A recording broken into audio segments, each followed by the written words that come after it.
মানে ভ্যাক না করলে ভিক মেলে না, কিছু ভ্যাক করতে হয়।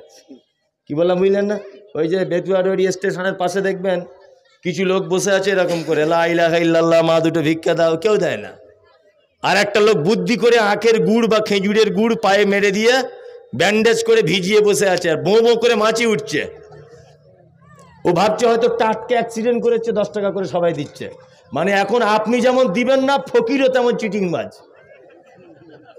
কি বলছি বুঝতে পারছেন না? ফকিরও তেমন চিটিংবাজ। এই গ্রামটার নাম কি? গিরিধরপুর। কে? ও, মানারুল লোকনাথপুরে বাড়ি, মৃত মায়ের জন্য 500 ইট। মাশাআল্লাহ। গিরিধরপুর এই গ্রামটার নাম, তাই তো? একটা গল্প তাহলে এবার আপনাদেরকে বলি, চমৎকার শুনুন। এই গ্রামের একটা ছেলে এই গ্রামে ভিক্ষা করে, এই গ্রামেই বাড়ি। তার চাল হয় 1.5 কেজি 2 কেজি করে। আর ওই হরনগরের একটা মেয়ে ছেলে এই গ্রামে ভিক্ষা করতে আসে, তার চাল হয় প্রতিদিন মোটামুটি 15 কেজি, 10 কেজি, 15 কেজি। তা গ্রামের ছেলেটা বলছে যে আমি গ্রামের ছেলে, আমার চাল হয় না, আর ও বাইরের গ্রামের মেয়ে, ওর চাল হয় কেন? নিশ্চয় ভিক্ষা করার কোনো ক্যাপাসিটি আছে, বুঝলেন? ছেলেটা চেক করছে যে মেয়েটা কি করে ভিক্ষা করে দেখব। ছেলেটা দাঁড়িয়ে আছে রাস্তার ধারে, মেয়েটা টোটো গাড়ি করে এসেছে আব্দুর রহমান মাস্টারের বাড়িতে। দরজা আওয়াজ করছে আর বলছে, আমি নবীর বেটি ফতেমা, বাড়ি আমার মদিনা, ভিকে নাহি দিলে তোরা জান্নাত পাবি না। ছেলেটা বলছে, ওরে বাবা, এ তো ইন্টারন্যাশনাল চিটিংবাজ রে, নবীর বেটির নাম বলে চাঁদা তুলছে। আর মেয়েদের মন খুব নরম হয়, নরম হয় না? এখন মেয়ে ছেলেটা ভাবছে বাড়িওয়ালা যে নবীর বেটি হলে হতেও পারে ফতেমা, দে 1.5 কেজি চাল মেরে দে, যে ওর মোটামুটি ভালো চাল হচ্ছে। ফতেমার স্বামীর নাম কি? হযরত আলী। ছেলেটা বুঝতে পেরেছে ও যেমন চিটার, আমাকেও চিটারি করতে হবে। আর একটা বাড়িতে গেল, গিয়ে বলছে, আমি নবীর বেটি ফতেমা, বাড়ি আমার মদিনা, ভিকে নাহি দিলে তোরা জান্নাত পাবি না। এই গ্রামের ছেলেটারা সহ্য হলো না, মেয়েটার পিছনে দাঁড়িয়ে গিয়ে বলছে, আমি হলাম হযরত আলী, এতদিন তুই কোথায় ছিলি? তোর প্রেমেতে পাগল আমি, আজকে তোকে ছাড়ব না। তুই যদি হযরত ফাতেমা হবি তা আমি হযরত আলী। স্বামী স্ত্রী ব্যাপার, চাল যাওয়া হবে, হাফ হাফ করে লেলে মারামারি লেগে গেছে, কঠিন সমস্যা। তার কথা শুনে নেন ছোট মুখে, সেটা হচ্ছে এই, আপনার চাকরির যদি কোনোদিন 12:30 বাজে, তা এই লোকটার জন্য বাজবে যে লোকটা আপনার মশারির ভিতরে মাঝে সাঝে শুয়ে থাকে, আর আপনার সাথে বসে বসে ভাত খায়, আর মোটর সাইকেল করে আপনাকে নিয়ে ঘুরে মাঝে সাঝে দেবগ্রামে যায়। চাকরি যদি কোনোদিন এই গ্রাম থেকে আপনার যায়, এই লোকটার কারণেই যাবে। কি বললাম বুঝলেন? কারণ এই লোকটা আপনার সব গোপন তথ্য জানে। কি বলছি বুঝতে পারছেন তো? সব গোপন তথ্য জানে। আল্লাহ তাআলা বলছেন, ওয়াইলুল লিকুল্লি হুমাযাতিল লুমাযা, দুর্ভোগ তাদের জন্য যারা মানুষের সামনে এবং পিছনে পরনিন্দা গীবত করে করে বেড়ায়। আল্লাযী জামা মালা ওয়া আদ্দাদা, যারা তাদের মাল জমা করে করে রাখে আর গুনে গুনে রাখে। ইয়াসাবু আন্না মালাহু আকলাদা, এবং যারা ভাবে আমার মাল আমাকে বাঁচাবে। মাল বাঁচাতে পারে? মাল কাউকে বাঁচাতে পারে? পারে না। সম্পদ কাউকে বাঁচাতে পারে না। চিরস্থায়ী সম্পদ থাকে? থাকে না। আমরা পৃথিবীতে মাল কামাই করতে করতেই ব্যস্ত, কিন্তু হারাম হালাল বুঝি না, বৈধ অবৈধ বুঝি না। শুধু আপনার কাছে বলতে গেলেই আপনি বলেন, জি, শুধু আপনার কাছে বলতে গেলেই আপনি এই কথা বলেন, এখনো তো অনেক দিন বাকি, সবে তো 35 বছর হলো। বলে কি বলে না, চাচা হারাম পথে যেও না। বলছে তুমি আজকে 30 বছর নামাজ পড়ে কি করেছো বলো? তোমার সেই মাটির বাড়ি আছে, আর আমি কলকাতায় গিয়েছিলাম বলে তো আজকে 2 তলা বাড়ি করেছি, তাহলে তোমার থেকে আমি অনেক ভালো আছি। বলে কি বলে না? অনেক লোক বলে। পৃথিবী, টাকা, সম্পদ আপনাকে বাঁচাতে পারবে না। ইতিহাস আপনি ভুলে গেছেন। বামফ্রন্টের সব থেকে বড় কমরেড ছিলেন কমরেড জ্যোতিবাবু, পশ্চিম বাংলার, তাই না? বেঁচে আছে লোকটা? বেঁচে নেই। শাহজাহান বেঁচে নেই, আকবর বেঁচে নেই, সেকেন্দার বেঁচে নেই, নবাব সিরাজউদ্দৌলা বেঁচে নেই, পৃথিবীতে কেউ বেঁচে থাকবে না। তার মানে বোঝা যায় সম্পদের বলে কেউ বাঁচতে পারে না। পৃথিবী একটা ধোকার জায়গা। কি বললাম বুঝলেন? প্রতিটা মানুষ ভাবছে আমি আমার বেটার ভবিষ্যৎ করছি, প্রতিটা মানুষ মনে মনে করছে টাকা ইনকাম করতে পারছি, বুড়ো বয়সে এটা আমার কাজে লাগবে। হচ্ছে কি হচ্ছে না? হচ্ছে। পৃথিবী কেমন জায়গা আপনাকে দেখাবো, খুব ভালো করে আপনি অনুভব করতে পারবেন যে পৃথিবী কেমন জায়গা। কেউ আপনার কিছু করবে না, আপনি পৃথিবী ছেড়ে চলে যাবেন, টাকা আপনার কাজে আসবে না। আমাদের নবী জনাবে রাসূলুল্লাহ সাল্লাল্লাহু আলাইহি ওয়াসাল্লাম পৃথিবী থেকে চলে যাওয়ার আগে শনিবারের দিন আম্মাজান আয়েশাকে ডেকে বলছেন, ও আয়েশা গো, আমাদের বাড়িতে কি কোনো সম্পদ আছে, টাকা আছে কিনা, পয়সা আছে কিনা? আম্মাজান আয়েশা বলেন, ইয়া রাসূলুল্লাহি, আমাদের বাড়িতে 5টা থেকে 9টা সোনার কয়েন আছে, এই সোনার কয়েন ছাড়া আমাদের বাড়িতে আর কিছু নাই। আল্লাহ রাসূল বলছেন, আয়েশা রে, এটা তুমি এখনো কেন দান করলে না বলো? আম্মাজান আয়েশা বলছেন, ইয়া রাসূলুল্লাহি, আপনি অসুখে ছিলেন, এই কারণে দান করতে পারিনি, ব্যস্ততার ভিতরে ছিলাম। বিশ্ব নবী বলছেন, আয়েশা রে, কোন নবীর পক্ষে আর কোন ইমানদারের পক্ষে এত নিকৃষ্ট জিনিস তার বাড়িতে রেখে আল্লাহর সাথে সাক্ষাৎ করা ঠিক হবে না। তার মানে নবীজি আয়েশাকে বোঝাতে চাইলেন, ওরে আয়েশা, পৃথিবীর এই সম্পদ নিকৃষ্ট সম্পদ, তুমি যদি আল্লাহর রাস্তায় দিয়ে দিতে পারতে, তুমি যদি দান করে দিতে পারতে, তাহলে এটা আমি আল্লাহর দরবারে পেয়ে যেতাম, আর এটা হয়ে যেত উত্তম একটি সম্পদ। আয়েশা শোনো, পৃথিবীতে টাকা পয়সা কোনো কাজে আসে না, এটা নিকৃষ্ট জিনিস বুঝিয়েছেন বিশ্ব নবী জনাবে রাসূলুল্লাহ সাল্লাল্লাহু আলাইহি ওয়াসাল্লাম। ইয়াহসাবু আন্না মালাহু আখলাদা, আল্লাহ বলছে মাল চিরস্থায়ী থাকবে না, বাঁচাতে পারবে না।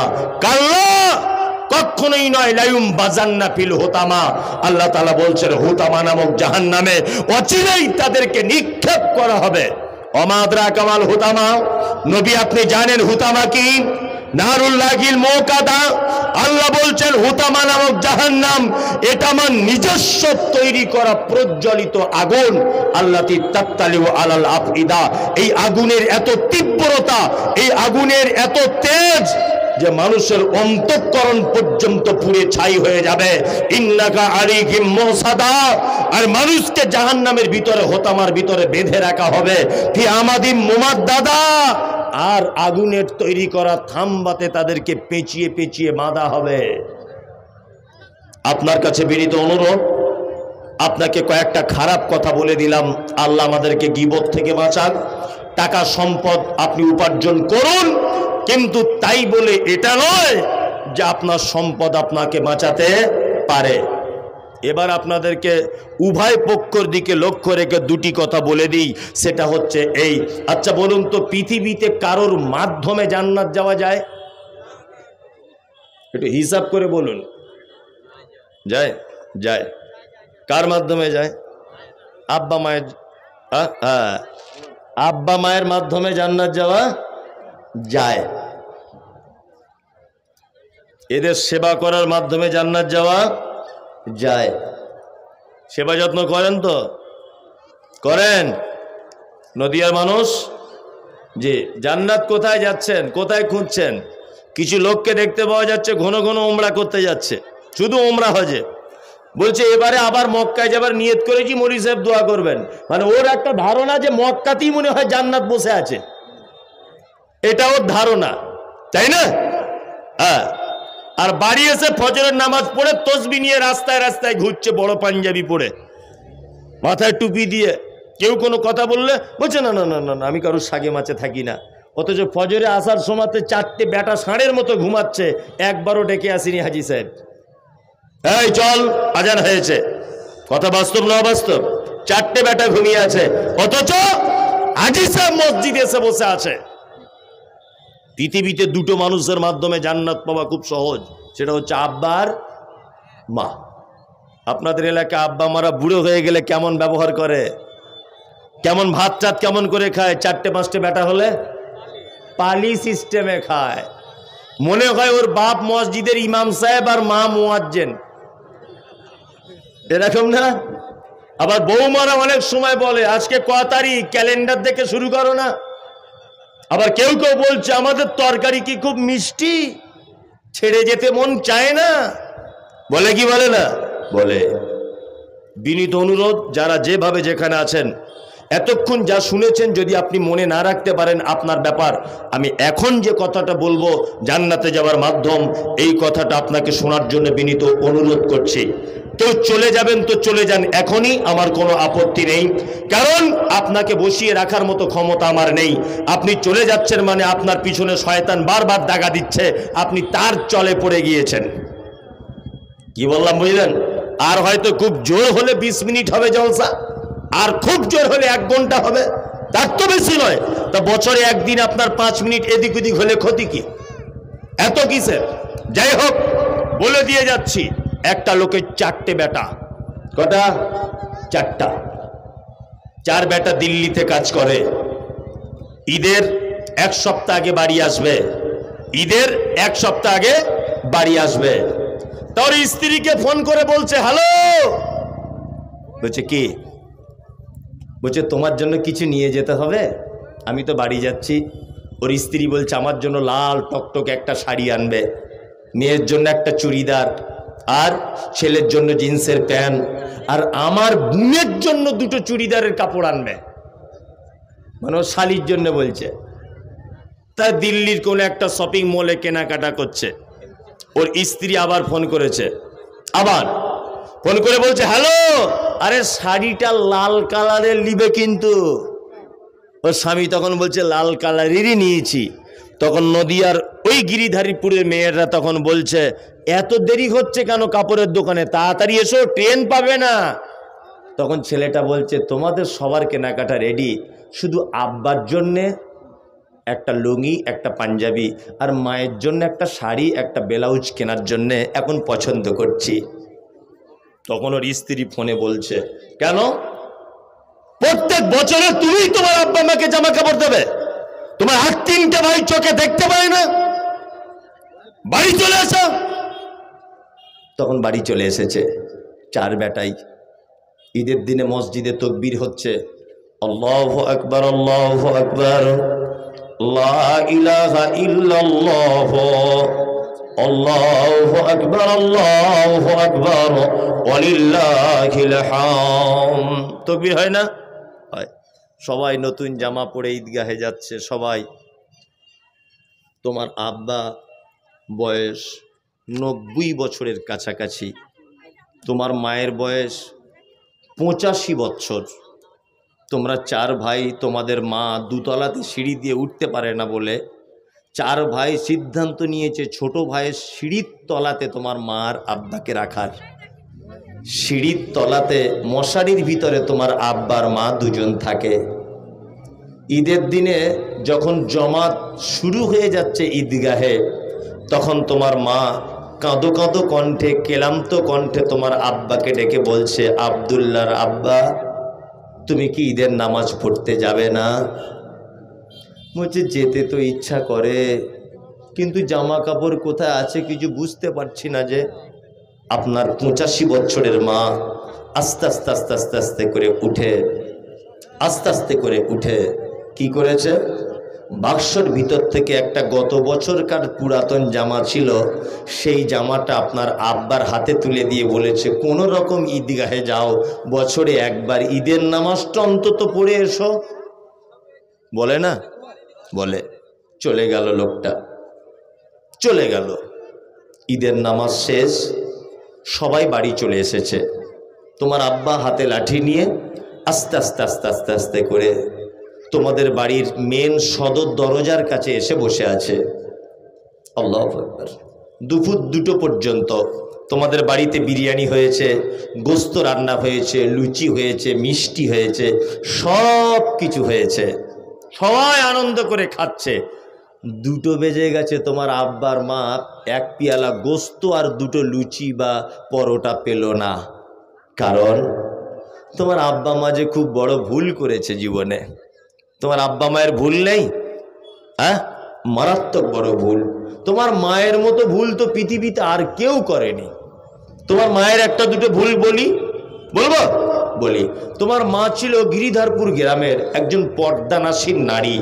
জীবনে কোনোদিন কোনো পরপুরুষের মুখ দেখেনি, কোনোদিন কোনো পরপুরুষের মুখ দেখেনি তোমার মা। কিন্তু তুমি যখন পেটের মধ্যে ছিলে, তোমার মাকে নিয়ে যাওয়া হয়েছিল পলাশীর হাসপাতালে, দেবগ্রামের হাসপাতালে।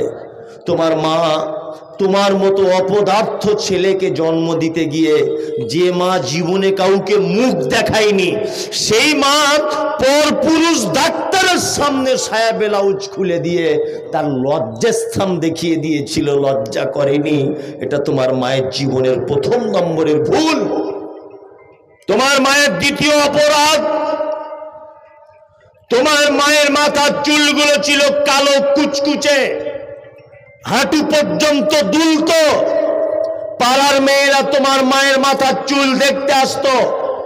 কিন্তু তোমার মতো অপদার্থ ছেলেকে জন্ম দিতে গিয়ে ওই দেবগ্রামের নার্সিংহোমের বেডে তোমার মায়ের লাল রক্তে কালো চুলগুলো জমাট বেঁধে গিয়েছিল। এটা তোমার মায়ের জীবনের 2য় নম্বরের বড় ভুল। তোমার মায়ের 3য় নম্বরের বড় ভুল, তোমার মা জীবনে কোনোদিন ইনজেকশন দিতে পারতো না, এত ভীতু নারী ছিল তোমার মা। কিন্তু তুমি যেদিন পেটে এসেছিলে, তোমাকে জন্ম দিতে তোমার মা যখন দেবগ্রামের নার্সিংহোমে গেল, ডাক্তার বাবু বলেছে বাচ্চা সোজাসুজি থাকার কথা, বাচ্চাটা আড়াআড়ি করে লেগে গেছে, বাচ্চা নাও বাঁচতে পারে। তোমার মা সেদিন ডাক্তার বাবুর পায়ে জড়িয়ে ধরে বলেছিল, ডাক্তার বাবু আপনি দয়া করে আমার পেট কেটেও যদি হয় আমার বাচ্চাটাকে বার করুন, আমি তার মুখ দেখলে আমি সব কষ্ট ভুলে যাব। ডাক্তার বাবু সেদিন ধারালো কাঁচি দিয়ে, ধারালো ছুরি দিয়ে তোমার মায়ের পেট ক্যাচ ক্যাচ করে কেটে দিয়ে তোমার মতো অপদার্থ ছেলেকে জন্ম দিয়েছিল। সেই যে মোটা সূচার সুতো দিয়ে তোমার মায়ের পেট সেলাই করেছিল, আজও তোমার মা 85 বছর বয়সে মশারির ভিতরে তার ব্যথা অনুভব করে। তোমার মা মানে তুমি কে জানো? চিকিৎসা বিজ্ঞানীরা বলেছে প্রত্যেক দিন একটা বাচ্চা তার মায়ের 8 বার করে দুধ পান করে। 1 বার 250 গ্রাম দুধ পান করতে হয়। কোরআনের ভাষায় 30 মাস তাকে দুধ পান করাতে হয়। 50 টাকা যদি তোমার দুধের যদি লিটার হয়, একটা বাচ্চা তার মায়ের দুধ পান করে 90,000 টাকার। তোমার মাকে তুমি জানো? বহরমপুরে তোমার নানির বাড়ি। তোমার মা বাসে উঠেছে তোমাকে নিয়ে, স্টেট বাসে কোনো রকম সিট পেয়েছে, তোমার মা বসে আছে, তোমার বয়স তখন 1.5 বছর। তুমি তোমার মায়ের ওড়না ধরে বারবার টানছ আর হিচড়াচ্ছ কুচড়াচ্ছ, বলছো মা একটু দুধ দে না। তোতলা কথা বলতে শিখেছো, মা একটু দুধ দে না, মা একটু দুধ দে না। তোমার মা গিরিধারপুর গ্রামের একজন পর্দাশীল নারী। পাড়া গ্রামের মেয়ে, বাসের ভিতরে কত যুবক ছেলে নারী আছে, চারিদিকে তোমার মায়ের বয়স তখন 25-26 বছর, টকটকে অপরূপা চরমা সুন্দরী তোমার মা। বাসের ছেলেগুলো তোমার মায়ের দিকে দেখছে, তোমার মা ভাবছে কি করে ব্লাউজটা খুলি। তুমি যখন বারবার বিরক্ত করেছো তখন ব্লাউজের হুকগুলো খুলে দিয়ে বলেছে বেটা এলে। দুধের মোটাটা মুখে ধরিয়ে দিয়েছে, একদিকে পেটের কাপড় টানছে, আর একদিকে মাথার কাপড় এরকম ভাবে ঢাকছে, আর একদিকে চারিদিকে এরকম করে ফ্যাল করে দেখছে। তোমার মা যদি সেদিন একবার বলতো বাসের ভিতরে লজ্জা করছে দুধ দিতে পারবো না, আমি মমতাজুল ইসলাম বলছি তোমার কচি কণ্ঠনালী হাতকে তুমি মারা যেতে, বাঁচতে পারতে না তুমি। তোমার মায়ের থেকে পৃথিবীতে বড় মিথ্যুক আর কোন নারী নেই। তোমার মায়ের থেকে বড় মিথ্যুক আর কোন নারী নেই। তোমার আব্বার ইনকাম কম ছিল, তোমরা 5 ভাই। তোমার আব্বা 1 কেজি গোশ কেনার টাকা পেত না, 500 করে গোশ আনতো। তিন ভাই খেয়ে নিয়েছে, তোমার আব্বাও খেয়ে নিয়েছে, 2-3 পিস গোশ হাঁড়িতে পড়ে আছে। তুমি স্কুল থেকে বাড়ি এসেছো, তোমার মা ভাত খুলে 2 পিস গোশ দিয়েছে, তুমি বলছো মা তুমি খেয়েছো। বলছে বেটা আজকে আমার পেটে না কেমন গ্যাস হয়ে গেছে, মনে হয় আমি খাবো না, তুই খেয়ে নে। তোমার মা হচ্ছে মিথ্যুক। তুমি যাতে 2 পিস বেশি করে খেতে পারো, প্রত্যেক দিন তোমার জন্য মিথ্যা কথা বলতো। তোমার আব্বাকে তুমি অবহেলা করো। তোমার আব্বা কোন পুরুষ তুমি জানো? তোমার আব্বা সেই পুরুষ যে তোমাকে তোমার স্কুলে সাইকেল কিনে দেবে বলে কলকাতায় রাজমিস্ত্রি কাজ করত, 30 টাকা করে টিফিন খরচার টাকা পেত। তোমার আব্বা টিফিন না খেয়ে টাকাটা জমিয়ে জমিয়ে তোমার মায়ের অ্যাকাউন্টে ভরে দিয়ে বলেছিল এটা আমাদের আব্দুল্লাহ সাইকেল কিনে দিও। তোমার আব্বা মানে কে জানো? তোমার আব্বা মানে হচ্ছে একজন টোটো চালক। কনকনে শীতে দেবগ্রাম মেন রোডে টোটো গাড়িটা নিয়ে কন করে শীতে কাঁপছিল, কারণ তোমার স্কুলের ফিস দিতে হবে 1500 টাকা। এই টাকাটা দেওয়ার জন্যে তোমার আব্বা কনকনে শীতে ওখানে বসে থাকতো। তোমার আব্বা মানে ঈদের দিনে তোমাকে নতুন জামা পরাবে বলে 60-65 বছর বয়সে দুর্গাপুরে রাজমিস্ত্রি লেবারের কাজ করতে গেছে, কাঁপতে কাঁপতে মশলা মাথায় নিয়ে 2 তলার সিঁড়ি দিয়ে উঠছে, শুধু তুমি নতুন জামা পরবে ঈদের দিনে, তাই এটার নাম পুরুষ, এর নাম আব্বা। কোরআন কি বলে? কোরআন বলে ইয়াসালুনাকা মাযা ইউনফিকুন কুল মা আনফাকতুম মিন খাইরিন ফালিল ওয়ালিদাইন ওয়াল আকরাবিন ওয়াল ইয়াতামা ওয়াল মাসাকিন ওয়া বুরিস সাবিল ওয়া মা তাফআলু মিন খাইরিন ফাইন্নাল্লাহা বিহি আলিম। নবীকে জিজ্ঞাসা করা হচ্ছে, নবী আপনি বলুন সারা পৃথিবীতে যত খরচা আমরা করি, মাদ্রাসায় দিই, মসজিদে দিই, ঈদগাহে দিই, অনাথ আশ্রমে দিই, এক কথাতে যত জায়গাতে দান ধন করি, আপনি বলুন উত্তম খরচা করার জায়গা কোনটা? আল্লাহ বার কোরআন দিয়ে বলছেন কুল, নবী আপনি প্রশ্নকারীদের বলুন মা আনফাকতুম মিন খাইরিন ফালিল ওয়ালিদাইন, তোমরা যত খরচা করো তার মধ্যে উত্তম খরচা করার জায়গা তুমি তোমার আব্বা মায়ের জন্য যে টাকাটা ব্যয় করো, এটা হচ্ছে পৃথিবীর সবথেকে উত্তম খরচার জায়গা। কোথায় জান্নাত খুঁজছেন আপনি? কোথায় বারোবার হজ করলেন? কোন মাদ্রাসাতে 50,000 টাকা দান করে জান্নাত যেতে চাইছেন আপনি? এখনো পর্যন্ত আপনার মা পালি সিস্টেমে ভাত খায়। তোমার এটা চরিত্র হওয়া দরকার। তোমার স্ত্রীকে আজকে রাতেই বলে দিতে হবে যে প্রত্যেক দিন যা রান্না করবে আব্বাকে একটু পিয়ালা করে দিয়ে আসবে, যেটা ভালো লাগবে আব্বা সেটা খাবে। 4টে বৌমা 4 দিক থেকে তরকারি দিয়ে যাবে, আব্বা একা যেটা ভালো মনে করবে খাবে, যেটা ভালো মনে করবে না খাবে না। তুমি জান্নাত যেতে চাইছো? তাহাজ্জুদ পড়ে জান্নাত, কোন শীতে 5 ওয়াক্ত নামাজ পড়ে জান্নাত নয়। আমাদের সমাজের একটা রীতিনীতি আছে, সেটা হচ্ছে আব্বা মা জীবিত আছে তার জন্য না হয় কিছু খরচা করলাম। মমতাজুল সাহেব আব্বা মা মারা গেছে, এখন উপায়। রাসূল সাল্লাল্লাহু আলাইহি ওয়াসাল্লাম বলেছেন কোন বাপ মারা গেলে, কোন মা মারা গেলে তার বেটার পক্ষ থেকে মাত্র 2টি কাজ। 1, তার বেটা তার জন্য দোয়া করবে। 2, তার বেটা তার জন্য দান করবে। কি বললাম বুঝলেন? 90,000 টাকা শুধু দুধ পান করেছেন। 90,000। কত হাজার? 90,000। আল্লাহ বলছে উত্তম দানের জায়গা এইটা।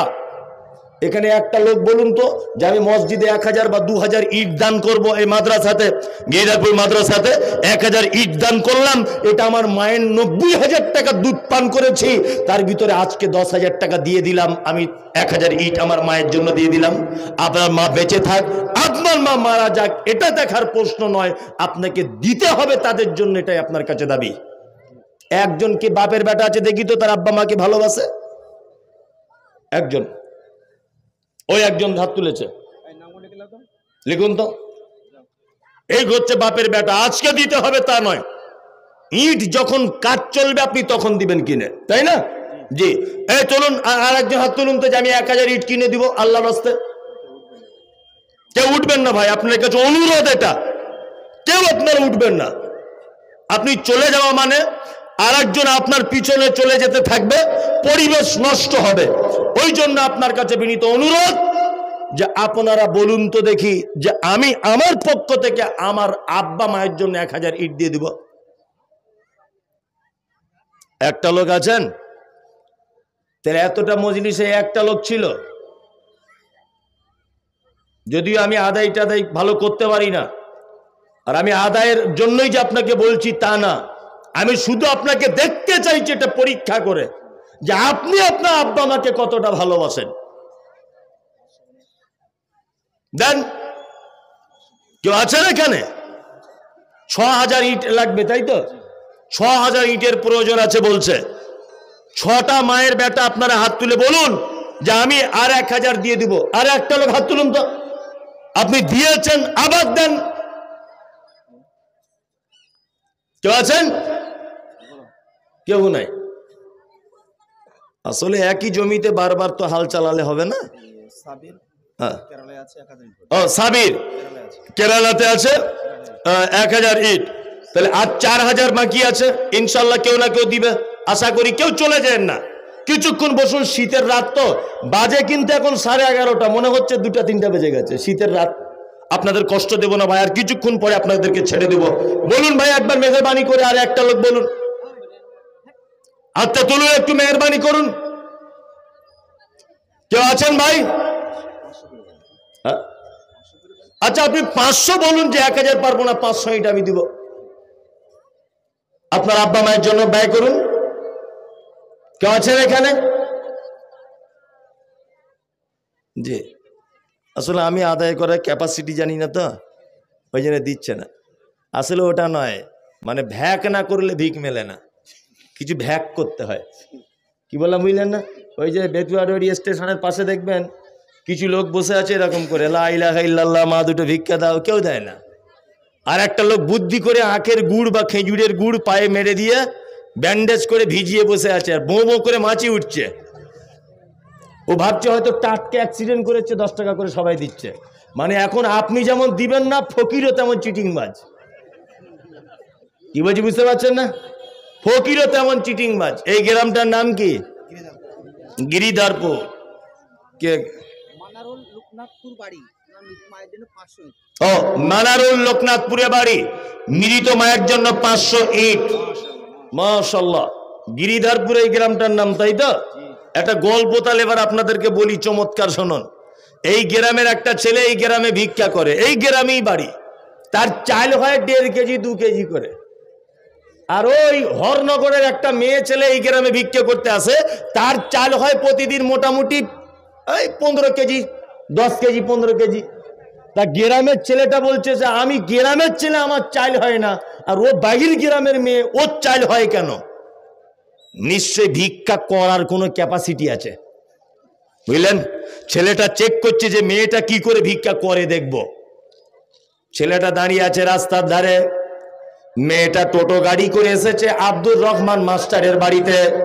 দরজা আওয়াজ করছে আর বলছে, আমি নবীর বেটি ফতেমা, বাড়ি আমার মদিনা, ভিকে নাহি দিলে তোরা জান্নাত পাবি না।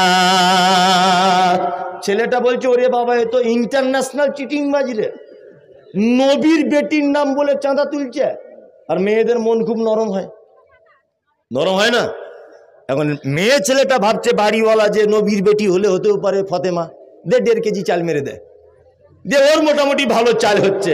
এই ফতেমার স্বামীর নাম কি? হযরত আলী।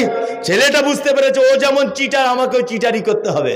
আর একটা বাড়িতে গেল, গিয়ে বলছে, আমি নবীর বেটি ফতেমা, বাড়ি আমার মদিনা, দিকে নাকি দিলে তোরা জান্নাত পাবি না। এই গ্রামের ছেলেটারা সহ্য হলো না, মেয়েটার পিছনে দাঁড়িয়ে গিয়ে বলছে, আমি হলাম হযরত আলী, এতদিন তুই কোথায় ছিলি? তোর প্রেমেতে পাগল আমি, আজকে তোকে ছাড়বো না। তুই যদি হযরত ফাতেমা হবি তা আমি হযরত আলী। স্বামী স্ত্রীর ব্যাপার, চাল যা হবে হাফ হাফ করে নিলে মারামারি লেগে গেছে, কঠিন সমস্যা। তা ভ্যাক না করলে ভিক মিলবে না, আমি জানি। ভাই একজন দিলেন 500 ইট, 2500 হয়েছে। আর একজন ভাই 500 ইট দিয়ে দেন, আলহামদুলিল্লাহ দিয়ে দেন একজন। ও মেয়েদের কাছে ঝোলা নিয়ে ঘুরছে। আচ্ছা, প্রচুর মেয়ে আছে বলছে, তা মেয়েরা আমার জলসা শুনে পছন্দ করবে না। আর সহিবুর মৌলানা ঠিক আছে, আমার সহিবুর মৌলানার গলার কণ্ঠ খুব ভালো, ওরা একটু সুট সার বেশি পছন্দ করে। যাই হোক, তা যারা এখানে বসে আছেন আপনার কাছে অনুরোধ, আর 500 কেউ দেন। জি, ওই একজন দিবে, ওই হাত তুলেছে। তাহলে 3000 হয়ে গেল। 6000 ইটের ভাই খুব প্রয়োজন, আমাকে হেড মাওলানা বললেন। এই হিসাবে আমি আপনাকে বলছি যে আপনারা যদি কেউ পারেন আর 3000 ইট একটু ব্যবস্থা করে দেন ভাই। আছেন কেউ? 500 ইট আছেন? কেউ নাই? 200 বস্তা সিমেন্ট লাগবে, 200 বস্তা। কত বস্তা? 200 বস্তা, তাই না? 200 বস্তা সিমেন্ট। আচ্ছা, কেউ আছেন এখানে শেষের দিকে? মাশাআল্লাহ, ইনি ও সম্পাদক সাহেব, উনি দিচ্ছেন 25 বস্তা সিমেন্ট ওনার আব্বা মায়ের জন্য। আল্লাহুম্মা সাল্লি আলাইহি, আল্লাহুম্মা বারিক আলাইহি। আল্লাহ যে আশা নিয়েতে দান করেছে, আল্লাহ তুমি তার আশা নিয়তকে পুরা করে দাও, আমিন। ভাই চলে যান না, একটুখানি বসে যান মাদ্রাসার খাতিরে। মিনহাজ উদ্দিন 5 বস্তা সিমেন্ট দিয়েছেন। আরে ভাই, আপনার যারা আছেন অন্তত 1 বস্তা 2 বস্তা, যার যেমন আর্থিক অবস্থা আপনি তেমন দেন। ও হাবিবা বিবি, হাবিবা বিবি গিরিধারপুরে বাড়ি, 500 টাকা দিয়েছেন। জয়নব বিবি বাপ মা মারা গেছে। আল্লাহু আকবার। সাগর আলী মল্লিক বিলকুমারী 5000 টাকা নগদ। বালি রয়েছে 5 টলি। যাই হোক, মানুষ আর থাকবে না, কারণ মানুষ এত বোকা নয় যে আদায়ের কথা বললেও মানুষ বসে থাকবে, এত বোকাও মানুষ নাই। তারপরে বলবো যে যার কাছে যা আছে দিয়ে যাবেন, কেউ খালি হাতে যাবেন না, এটা অনুরোধ। সিমেন্ট তো 200 বস্তা লাগবে বলছে, আসলে আগেও দিয়েছে অবশ্য মানুষ। পাথর লাগবে 5 টলি, আর রড লাগবে 4 কুইন্টাল। অনেক ব্যাপার। কেউ আছেন ভাই এখানে? অন্তত সিমেন্ট গুলো আপনারা দেন, যে 1 বস্তা সিমেন্টের দাম দিব। আসুন ভাই। Jabed Malangachha 1 quintal rod. এই তো দেন ভাই, সকলেই দেন। আর অন্তত নামটা লিখান।